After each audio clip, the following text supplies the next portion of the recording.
Hello students, good morning to all of you. बच्चों, हमने कुछ पीछे किया था, ठीक है। तो कई बच्चों का काम नहीं आ रहा है, दुख हो रहा देख के मुझे। लेकिन आप लोग, मैं फिर से आपको बोलता हूँ कि लाइटली मत लो इन चीज़ों को, ठीक है। उसको साथ साथ आप पेन रखो, कापी रखो साथ में, और जो जैसे आपको पढ़ाया जा रहा है, ठीक है। तो बच्चों, धीरे धीरे आपको ये चीज़ आदत डालनी पड़ेगी। आपको ऐसे फिज़िकल जो है, फिजिकल और वर्चुअल में फ़र्क होता है। मुझे पता है कि जो क्लासरूम टीचिंग है और जो वर्चुअल टीचिंग, ये जो ऑनलाइन है, इसमें फ़र्क तो है, लेकिन आपको ये फीलिंग खुद में लानी पड़ेगी और आपको करना भी पड़ेगा, ठीक है। और आपको नहीं समझ आता तो मैंने आपको बार बार बोला कि आप लोग पूछ सकते हैं कि आपको क्या चीज़ समझ नहीं आ रही है, लेकिन आप लोगों का रिस्पॉन्स जो है, जो जैसा मैं रिस्पॉन्स चाहता हूँ वैसा नहीं आ रहा है, ठीक है। तो ये बच्चों ध्यान रखेंगे। चलिए, हम लोग आज एक नया टॉपिक जो शुरू करने जा रहे हैं, दैट इज़ रेडियस रेशो। ये रेडियस रेशो क्या होती है, इसके बारे में डिटेल से जानेंगे, ठीक है। ध्यान से समझना इसको आपने। ये भी आपके एग्जामिनेशन पॉइंट ऑफ व्यू के हिसाब से ये आपको बड़ा इंपॉर्टेंट चैप्टर है ये, ठीक है। इसको समझना आप लोगों ने। बच्चों, हमने बात की थी, हमने बीसीसी, सिंपल क्यूबिक और फेस सेंटर क्यूबिक लैटिस की बात की थी। हमने देखा था यहाँ पर, जैसे सिंपल क्यूबिक में क्या है, एटम्स की बात करें तो सिंपल क्यूबिक और बॉडी सेंटर क्यूबिक में क्या होते हैं, बॉडी सेंटर क्यूबिक में बीच में होता है एक एटम, ठीक है। लेकिन जब हमारे पास हम एफसीसी की बात करते हैं तो हमारे पास वॉइड्स बनते हैं। आपने दो तरह के वॉइड स्टडी करे हैं। आपने स्टडी करा है टेट्राहेड्रल वॉइड और साथ में ऑक्टाहेड्रल वॉइड। तो बच्चों, जब ये वॉइड को ऑक्यूपाई करने के लिए, वॉइड जो है उनको ऑक्यूपाई जो करते हैं, वो क्या होते हैं, दैट में बी एटम्स और मे बी आयंस, ठीक है। तो जब आयन की बात चलती है तो हम लोग केटाइन और एनाइन लेते हैं कि वॉइड को ऑक्यूपाई कौन करेंगे, ये दीज केटाइंस, ठीक है। तो ये कैसे करेंगे, क्योंकि हमारे पास कुछ क्रिस्टल्स होते हैं। जैसे हम लोग आयनिक क्रिस्टल्स की बात करें तो आयनिक क्रिस्टल में सोडियम क्लोराइड, केसिया, जिंक सल्फाइड, कैल्शियम फ्लोराइड, ये जो जितने भी हैं इस तरह के, ये आयनिक स्ट्रक्चर बनाते हैं। तो आपको मैंने +1 में एक चीज़ बताई थी, आपने ध्यान रखना है, आपको याद आ जाएगा कि जो साइज़ ऑफ केटाइन है, केटाइन, वो पहले तो बात है कि केटाइन कैसे बनता है। मैं एग्जांपल लेता हूँ आपको सोडियम का, ठीक है। सोडियम क्लोराइड में आपके पास Na पॉजिटिव होता है और Cl नेगेटिव। तो जो सोडियम का आपको पता है एटॉमिक नंबर 11 होता है, तो 11 एटॉमिक नंबर में आपके पास 2, 8, 10 और 1 11, ठीक है। 11 इलेक्ट्रॉन होते हैं। तो अगर यहाँ से एक इलेक्ट्रॉन यहाँ से चला जाएगा, अब न्यूक्लियर चार्ज कितनों पर आएगा, 10 पर, जिसके कारण क्या है, जो रेडियाई सिकुड़ जाती है, ठीक है। अब रेडियाई जो है वो कम होती है, तो ये वाला इलेक्ट्रॉन जब चला गया तो रेडियस कम हुई, ठीक है। अब क्लोरीन का उससे उल्टा होता है, क्लोरीन में इलेक्ट्रॉन एक बढ़ जाता है, ठीक है, क्लोराइड आयन बन जाता है। तो जब क्लोराइड आयन बन जाएगा तो इसकी जो रेडियस है वो इंक्रीज होती है, ठीक है। तो यही कारण है कि जो एनाइंस हैं उनका साइज ज़्यादा होता है और केटाइन का साइज क्या होता है, कम होता है। और ये जब क्रिस्टल, आयनिक क्रिस्टल बनाते हैं, तो जो वॉइड्स होते हैं उनको ऑक्यूपाई कौन करते हैं, ये पॉजिटिव चार्ज आयंस, मतलब केटाइंस। और जो नेगेटिव चार्ज आयन होते हैं, जैसे क्लोराइड है तो इसको क्या बोलेंगे हम लोग, एनाइन, ठीक है। 2, 8, 10, 8, 18, ठीक है ना। ये पूरा इसका ऑक्टेट कंप्लीट हो जाता है क्लोराइड का, ठीक है, Cl नेगेटिव बन के, समझ गए। तो हमने इसी को डिटेल में करना है आगे। तो बच्चों, इसको ध्यान से देखना आपने। पहले डेफिनेशन कर लेंगे हम इसकी, कि डेफिनेशन क्या है, the relationship between the size of the void. अब किस के बीच में, the relationship between the size of the void, जो वॉइड बनता है, टेट्राहेड्रल एंड ऑक्टाहेड्रल वॉइड जो बनते हैं, and the sphere in the close pack arrangement is expressed in term, इसको हम एक्सप्रेस किस टर्म में कर पाएंगे, in terms of cation to that of anion, ठीक है। तो ये इसके लिए हमने कुछ इंपॉर्टेंट पॉइंट्स जो हैं वो डिस्कस करेंगे। आपने इन पॉइंट्स के आधार पर ही आपने रेडियस रेशो निकालनी है, उसकी क्यों ज़रूरत है वो भी आपको मैं बताऊंगा। चलिए, पहले इंपॉर्टेंट पॉइंट्स क्या क्या है। सबसे पहला पॉइंट क्या है कि ये जो एप्लीकेबल है रेडियस रेशो किसके लिए है, सिर्फ ये आयनिक क्रिस्टल्स के लिए ही, आयनिक कंपाउंड जो है उन्हीं के लिए एप्लीकेबल होती है, ठीक है। जैसे सोडियम क्लोराइड हो गया, पोटाशियम क्लोराइड हो गया, जिंक सल्फाइड एक्सेट्रा, ठीक है। और दूसरा पॉइंट क्या है कि the ratio of the radius of the cation to the radius of anion is called radius ratio. ये जो रेडियस रेशियो है क्या है, रेडियस ऑफ द केटाइन, मतलब केटाइन मैंने अभी बताया आपको, इसकी radius divided by the radius of anion, ठीक है। रेडियस ऑफ एनाइन ये क्या होती है, रेडियस रेशियो। ये अगर नेगेटिव है और ये पॉजिटिव है तो इसकी रेडियस डिवाइड बाय इसकी रेडियस, ये क्या कहलाती है, रेडियस रेशियो।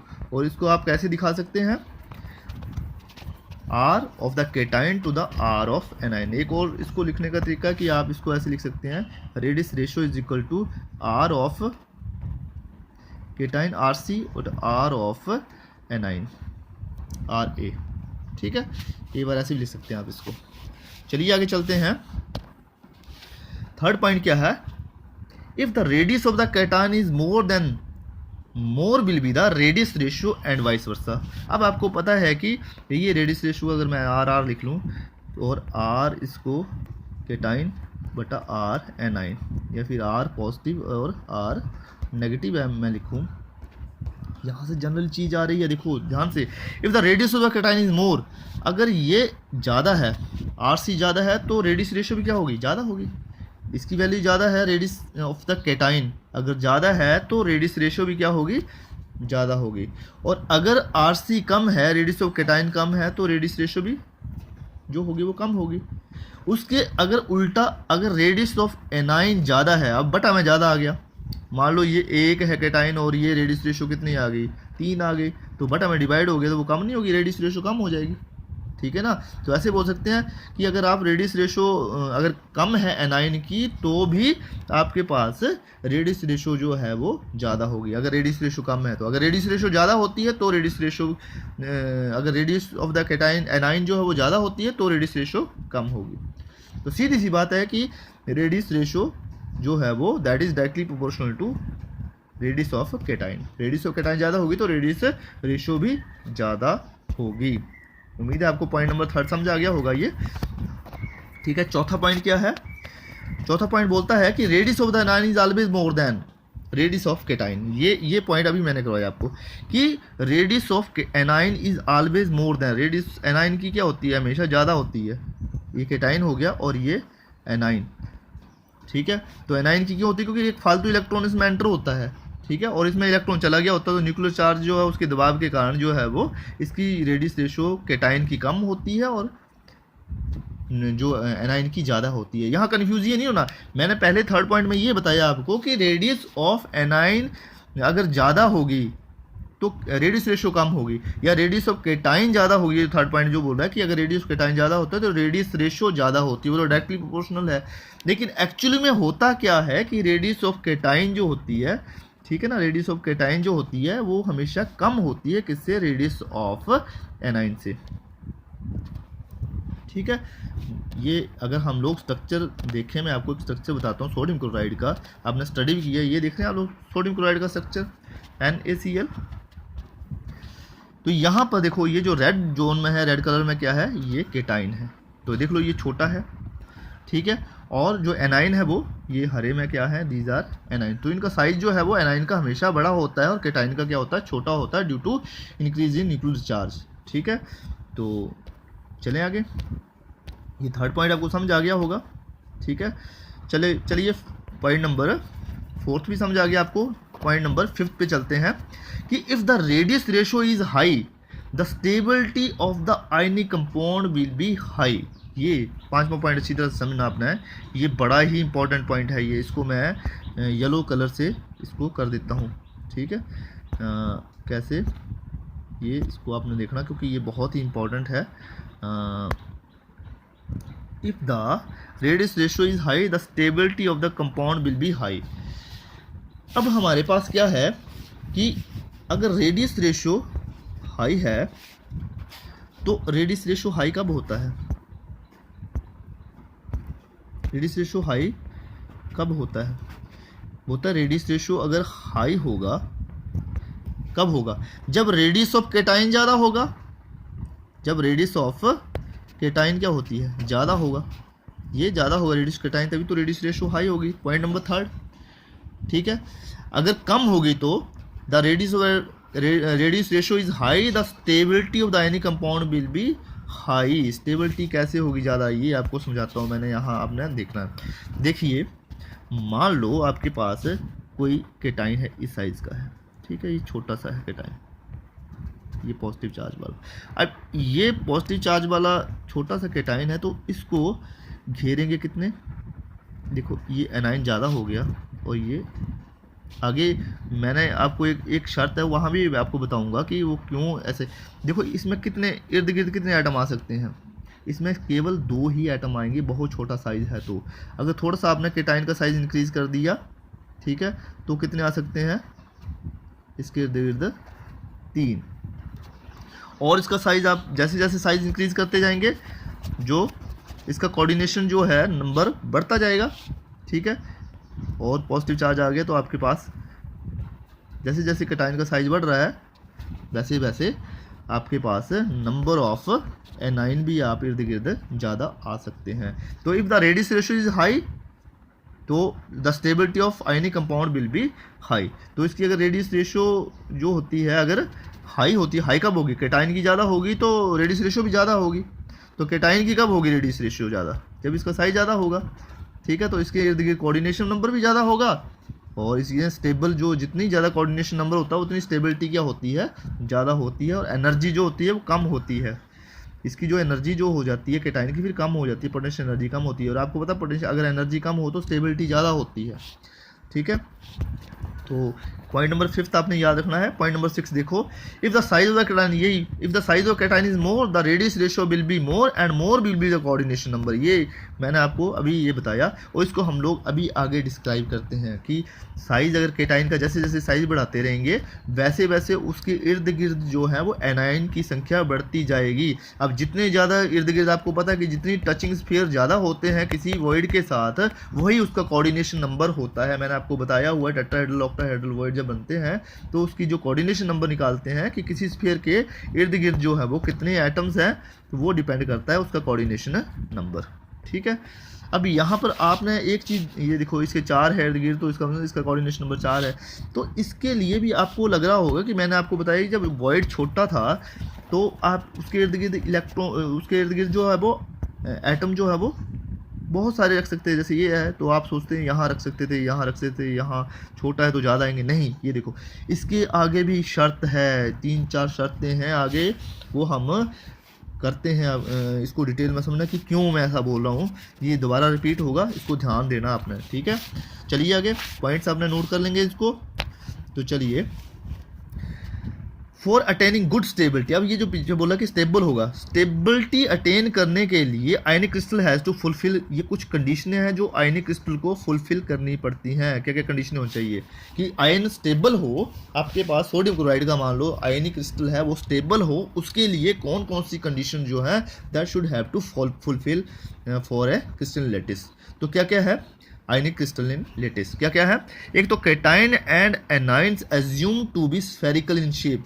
हमें ये क्या मान के चलना होता है, देखिए ये अजम्पशंस होती हैं, हमने बोला हुआ, मैंने बताया आपको पहले कि केमिस्ट्री और फिजिक्स में मैक्सिमम अजम्पशन होती है, हम सोच के चलते हैं। लेकिन बहुत ही इलेक्ट्रॉनिक स्टडी करने के बाद हमारे पास बहुत सी जो है वो टेक्निक्स आ गई हैं, तो उनसे भी ये पता लगा कि अगर हम इसको स्फेरिकल में एज्यूम करें या स्फेरिकल में लें तो हमारे पास ये इसकी वैल्यू निकालना इजी हो जाता है कि हमने ये मान के चलना है कि जो ये जो केटाइन और एनाइन होते हैं उनकी शेप कैसी होती है, स्फेरिकल होती है, ठीक है ना, गोलाकार होती है इसकी शेप, ठीक है। तो पहला पॉइंट तो आपको आ गया समझ में कि हम ये मान के चलेंगे कि जो केटाइन और एनाइन होते हैं वो स्फेरिकल शेप में होते हैं, गोलाकार शेप में होते हैं, and must be touching each other, ये एक दूसरे को टच करने चाहिए। ये क्या मतलब हुआ, cation and A9, cation and A9 एक दूसरे को टच करना चाहिए। क्या मतलब हुआ इसका, ये देखिए कि अगर मान लो एक वॉइड के अंदर ये केटाइन आ जाता है पॉजिटिव चार्ज, तो इसके इर्द गिर्द ये जो एटम है ना, ये इसको टच करने चाहिए, ये आयन जो है वो इसको टच करने चाहिए। जैसे अगर सोडियम आयन है ये, और ये अगर क्लोराइड आयन है तो ये इसको टच करने चाहिए, और वो टच करेंगे तभी कोऑर्डिनेशन नंबर आएगा। जैसे इसका कोऑर्डिनेशन नंबर कितना हुआ, 3, ठीक है।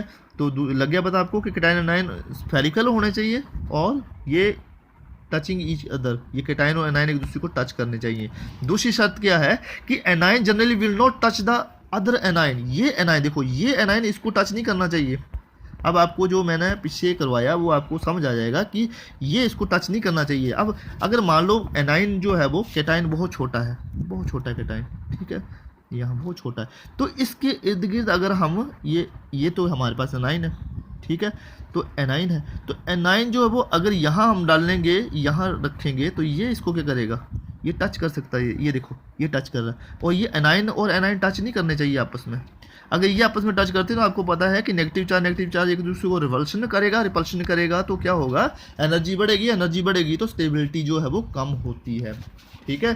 तो इस कारण जो है वो रिपल्शन के कारण जो है वो स्टेबिलिटी कम होगी। तो हमें तो क्या चाहिए, हमें तो चाहिए कि ionic crystal should have to attain a good stability. Stability क्या करने के लिए हमें क्या करना है कि ये जो है आपस में, पहली बात तो है कि केटाइन और एनाइन टच करने चाहिए, दूसरा एनाइन और एनाइन जो है वो आपस में टच जो है नहीं करने चाहिए, नहीं तो रिपल्शन होगी। तीसरा पॉइंट क्या है कि cation must be surrounded by maximum number of anions and vice versa. जो केटाइन है ना वो क्या होना चाहिए, ज़्यादा से ज़्यादा उसके इर्द गिर्द, ये देखिए जितना बड़ा केटाइन है उसके, देखो ये जितना स्फीयर उसके ज़्यादा होगा ना उतने ही ज़्यादा ये एटम जो है वो, ये जो एनाइन्स है वो उसको टच करेंगे, ठीक है। तो इसका कोऑर्डिनेशन नंबर कितना हो गया, 4, ठीक है। और उसी तरह जितने एनाइन है उसके इर्द गिर्द उतने कितने होते हैं, केटाइन होते हैं। ये अगर आपने चीज़ देखनी तो सोडियम क्लोराइड का क्रिस्टल मैंने आपको बताया हुआ है। ये देखो कि इसमें क्या है कि आपके पास अगर ये केटाइन है तो इसके इर्द गिर्द देखो ये एनाइन है, ये एनाइन है, ठीक है, ये एनाइन है, ये 4 इसके इर्द गिर्द एनाइन है, इसके साथ कोऑर्डिनेशन नंबर है। लेकिन ये अगर एनाइन है तो इसके इर्द गिर्द भी कितने होंगे, ये 4 केटाइन होंगे अगर आप दूसरी साइड से देखें तो, ठीक है ना। तो एक केटाइन के इर्द गिर्द 4 एनाइन और 4 एनाइन के इर्द गिर्द 4 केटाइन, इस तरह का स्ट्रक्चर ये बनता है, ठीक है। तो आपको ये पॉइंट भी क्लियर हो गया होगा, समझ गए। तो चलें, cation and A9 must be surrounded by maximum number of anion cation and vice वर्सा, मतलब एक दूसरे को। This will reduce the potential, ये क्या करते हैं, जितने ज़्यादा इसको घेरे हुए हैं ये इसकी पोटेंशियल एनर्जी को कम करेंगे। पोटेंशियल एनर्जी जब केटाइन की कम होती है तो स्टेबिलिटी बढ़ती है। ये मैं बार बार आपको बता रहा हूँ, इसको आपने ध्यान रखना है, ठीक है। तो उम्मीद है यहाँ तक आपको समझ आ गया होगा। चलें आगे चलते हैं। आगे हमने रेडियस रेशो जो निकालनी है वो कैसे निकालनी है हमने, कि रेडियस रेशो क्या होती है, for making a packing of the crystal. आपने पैकिंग ऑफ द क्रिस्टल करनी होती है, किसी चीज़ की पैकिंग करनी होती है, तो आप लोग पैकिंग करने के लिए क्या करते हैं, जो पैकिंग मटेरियल है वो ज़्यादा साइज में होना चाहिए और जो बाकी है वो कम होना चाहिए। तो केटाइन और एनाइन में हम क्या करेंगे, हमने देखा है कि केटाइन एनाइन जो है वो इस तरह का स्ट्रक्चर है और ये वॉइड बना, वॉइड के अंदर हम लोग एनाइन रखते हैं, ठीक है, सॉरी केटाइन रखते हैं, ये एनाइन आ गया, ठीक है। ये वैसे ही है पैकिंग में, पहले इसको डेफिनेशन को समझ लो।